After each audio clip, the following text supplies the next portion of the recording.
Good morning, everybody. It's a nice day in the California Gardenscapes here. There's birds buzzing around me. I should say chirping, but as well bees buzzing around me and a lot of life in this garden. Gardens can be really active places, and the life of a horticulturist is often frantic movement between one task and location and another. So I'm intentionally seated for a change, and I wanted to talk about something that's really important, that's easy to gloss over when it comes to talking about gardens and particularly native plants. I want to talk about plant identification. And this is one of the skill sets that intimidates people, but I want to assure all of you that you start small with plant identification and build on successes, and in time you're speaking a language that seems really foreign to start, and you'll get to the point where you surprise yourself with your ability to seemingly innately understand the relations of the plants that you're looking at, just based on things like shapes of their flowers, growth habits, and all of that. But I'm gonna take us down the deep rabbit hole for a second by talking about oaks. And Quercus, the genus for oaks, is one of the most difficult out there when it comes to identification and taxonomy.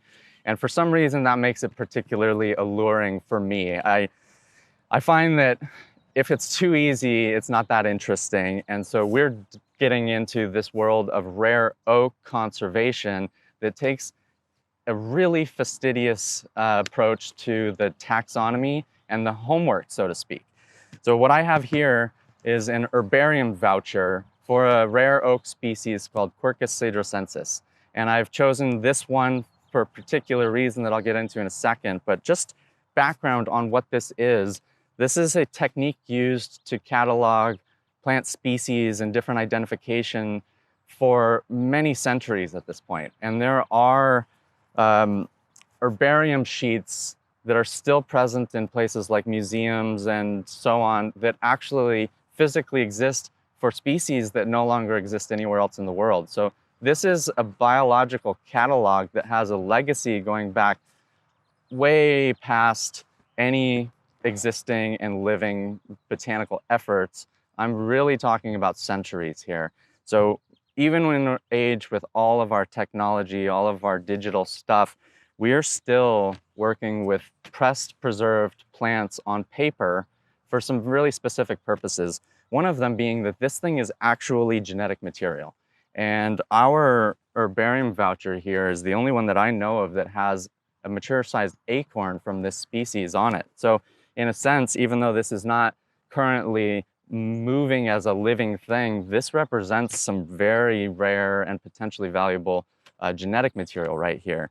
You'll also see that there's this detailed label at the bottom, and I won't go through the whole thing of it, but this is really critical data that goes along with this plant, this particular plant, in its natural habitat. So we have information about soil type, what other kind of plants are growing in the area, when it was collected and where and by whom. And all of this gets preserved in posterity in deep databases that we use not only for conservation planning and research purposes, but this is how new plant species come to be described to science, is that somebody puts it on a sheet like I have here, and down the road somebody else maybe is looking at it and says, actually, look at this little leaf shape is kind of different here, and the cap on this acorn's a little weird. This is actually a distinct species.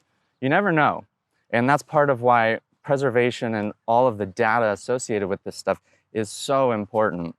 I also wanted to bring this up now because we just were awarded a grant to do a bunch of conservation work with this species. This is a rare species of oak in America. It mostly grows down on Cedros Island in Baja, but there's this weird little population that's just north of the border. This leaf and acorn was actually collected within sight of the border wall. So it's an incredibly disturbed space, not only because of that, but climate change, wildfires, new pressures from invasive species. And the fact is that this population is so barely documented that we don't know much of anything about it. So what I'm excited about is that my team and I get to go out into the field and hike around through some rugged wilderness mapping these plants, making notes on the site data about this species, and ultimately collecting acorns to bring back to the garden to grow and to share, just like we have with Bacchus vanessae, the Encinitas bacchus, for example. So I want you all to start to approach plant identification as basically as you can. I'm in the midst of things like salvias, buckwheats, sunflowers. Anywhere that you're around plants is an opportunity to make something kind of crafty like this, but also use it as an exercise to better your skills in plant identification. And with all of my esoteric talk about oaks and conservation and so on, if you leave this with nothing else, just keep in mind that you'll never get better at plant conservation or plant identification, excuse me, if you don't try first. And so I get a lot of messages coming straight to me. Somebody sends me a photo, what is this? And I can answer those in most cases, but if I do without giving the person the opportunity to try and to exercise those mental skills, they're gonna just keep coming back to me. Instead, stick it on a sheet of paper, do some homework, look on things like iNaturalist or the California Consortium of Herbaria, where it has digital documentation of things like this, and see if you can even get it to the family. Is it a rose of some sort? Is it a sunflower of some sort? Maybe it's actually a conifer, and that's a whole different ballgame. But if you can start small and build on that, all of a sudden you'll be talking about crazy oak species. At least I hope so, because we need more help.